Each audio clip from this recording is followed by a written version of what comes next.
Hello my dear students, welcome you all to my YouTube channel M Ahmad study circle. आज की इस video में हम लोग गुलमोहर क्लास 4 से एक पोएम पढ़ने जा रहे हैं जिसका टाइटल है समर सन, गर्मी की धूप। और इस पोएम को लिखा गया है रॉबर्ट लुइस स्टीवेंसन के द्वारा। तो इससे पहले कि हम लोग इस पोएम को पढ़ें और इसके line by line, word to word Hindi meanings को समझने की कोशिश करें, हमें सबसे पहले हमारे ऑथर के बारे में थोड़ा बहुत इन्फॉर्मेशन गैदर कर लेना चाहिए। Robert Louis Stevenson was a Scottish novelist, poet, essayist and travel writer. Robert Louis Stevenson एक स्कॉटिश उपन्यासकार, लेखक, निबंधकार और ट्रैवल राइटर थे। In this poem, the speaker describes different aspects of the sun's character. इस पोएम में speaker सूरज के अलग अलग कैरेक्टर और उसके अलग अलग पहलुओं के, उसके डिफरेंट एस्पेक्ट्स की बात कर रहा है। When the sun travels across the sky every day, जब सूरज हर रोज़ आसमान के इस तरफ से उस तरफ ट्रैवल करता है, इट इज़ काम एंड कंपोज्ड, तो यह बहुत ही शांत होता है और बहुत ही संतुलित होता है। इन समर हाउएवर, हालांकि गर्मी के दिनों में, इट ग्रोज ब्राइटर, सूरज की रोशनी जो होती है वो थोड़ी सी और ज़्यादा ब्राइटर हो जाती है। It starts to grow mischievous, और गर्मी के दिनों में सूरज की रोशनी, सूरज की जो किरणें हैं वो थोड़ी सी शरारती हो जाती हैं, मिस्चीवियस हो जाती हैं। इट स्टीलली, स्टीलली का मतलब होता है secretly. It stealthily enters through the blinds on the windows and warms up the room, बड़ी ही खामोशी के साथ, बड़ी ही चोरी से, बड़ी ही चुपके से सूरज की किरणें जो हैं, सूरज की रोशनी जो है वो खिड़कियों के पर्दों से होकर कमरे के अंदर चली जाती हैं और कमरों को गर्म कर देती हैं। Its rays reach every dark and cold corner and warm them, और सूरज की गर्मी के दिनों की जो धूप होती है, इसकी किरणें कमरे के हर एक डार्क और कोल्ड कॉर्नर में पहुंच जाती हैं, कमरे के हर एक कोने में पहुंच जाती हैं और वहाँ की चीज़ों को, कमरे को क्या कर देती है, गर्म कर देती है। The sun spreads happiness and cheer even when it sets down, यहाँ तक कि सूरज डूबने के बाद भी अपने चारों तरफ खुशियों को बिखेरता है, जॉय को बिखेरता है। Painting the sky in beautiful vivid shades of red, जब सूर्यास्त हो जाता है, सूरज डूब जाता है, तो आसमान काफ़ी विविड, काफ़ी ब्राइट कलर में, रेड कलर में चारों तरफ से ऐसा लगता है कि आसमान को पेंट कर दिया गया है, और इस तरह से जो माहौल होता है वो बहुत ही खुशनुमा होता है। तो ये रहा इस पोएम का एक छोटा सा समरी। तो चलिए अब हम लोग इस पोएम को पढ़ते हैं और इसके line by line, word to word Hindi meanings को समझने की कोशिश करते हैं। ग्रेट इज़ द सन, हमारी ऑथर कहते हैं, रॉबर्ट लुइस स्टीवेंसन कहते हैं कि जो सूरज है वो बहुत ही ग्रेट है, बहुत ही बड़ा है, बहुत ही विशाल है। And wide he goes through empty heaven with repose, और खाली आसमान में ये जो सूरज है, ये जो सन है, वो दूर दूर तक फैला हुआ है, बड़ी ही खामोशी के साथ, बड़ी ही शांति के साथ, बड़े ही इत्मीनान के साथ आसमान में, खाली आसमान में सूरज की किरणें चारों तरफ बिखरी हुई है, फैली हुई है। And in the blue and glowing days, और जिस दिन मौसम ब्लू होता है, जिस दिन मौसम फ्रेश होता है, मौसम चमकीला होता है, जब आसमान में बादल नहीं छाए होते हैं, मोर थिक दैन रेन ही सावर्स हिज रेज, तो सूरज बारिश की बूंदों से कहीं ज़्यादा मोटे अपने किरणों की बौछार करता है।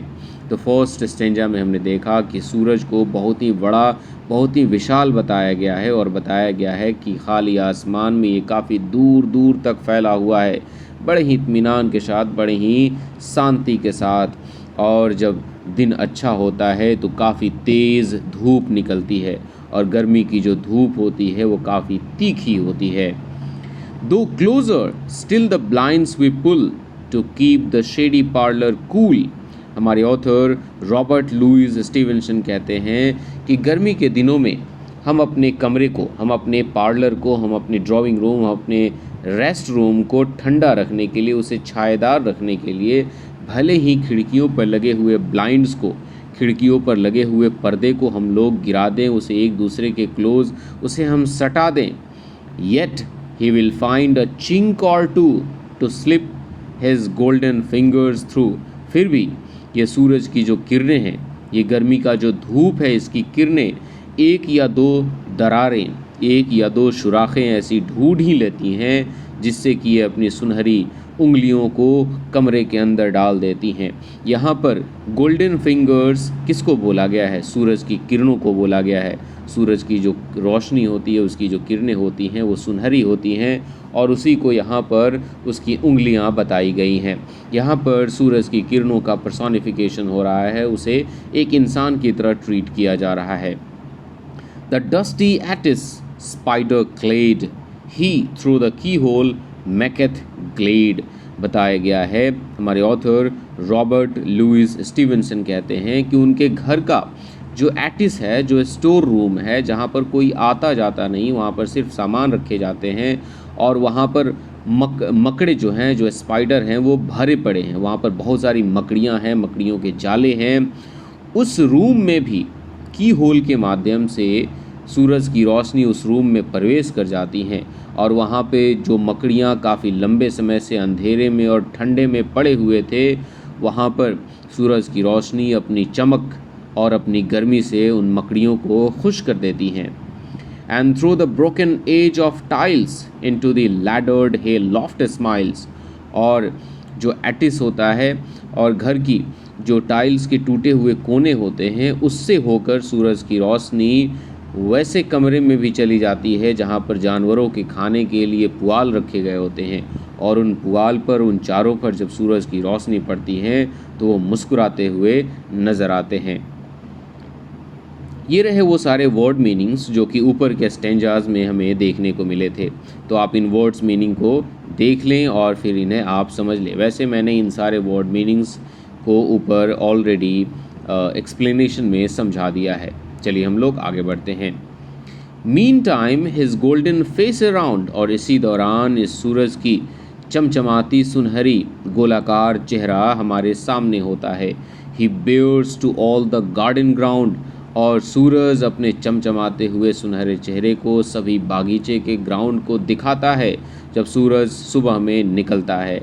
And sheds a warm and glittering look among the ivies in most nook, और जब सूरज चमचमाते हुए गर्मी के साथ निकलता है तो वो अंगूर की लता, अंगूर का जो बेल होता है, उसके सबसे अंदर के कोने तक जाता है और वहाँ तक की चीज़ों को रोशन कर देता है, वहाँ तक की चीज़ों को चमका देता है, उन्हें गर्म कर देता है।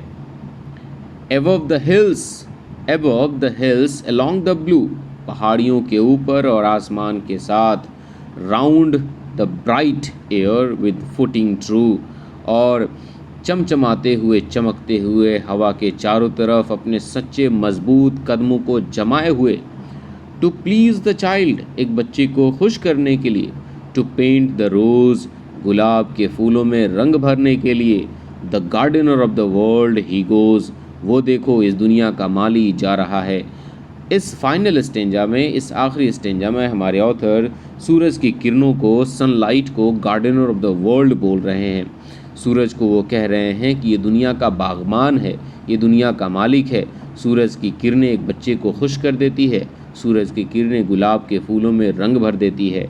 और बताया गया है यहाँ पर सनलाइट को एक गार्डनर से कंपेयर करते हुए हमारा ऑथर कहता है कि जैसे कि एक माली अपने बागीचे की देखभाल करता है, वहाँ के फूल की, वहाँ के फलों की, वहाँ के पत्तियों की हिफाजत करता है और एक खुशनुमा बागीचा बनाता है, वैसे ही हमारा वैसे ही सनलाइट इस दुनिया को रोशन करता है, अंधेरे से बचाता है और चारों तरफ खुशियों को बिखेरता है। तो इस तरह से हमने इस पोएम को पढ़ लिया और इसके line by line, word to word Hindi meanings को समझ लिया। इस पोएम का एक्सप्लेनेशन आपको कैसा लगा, आप लोग मुझे नीचे कमेंट सेक्शन में ज़रूर बताइएगा।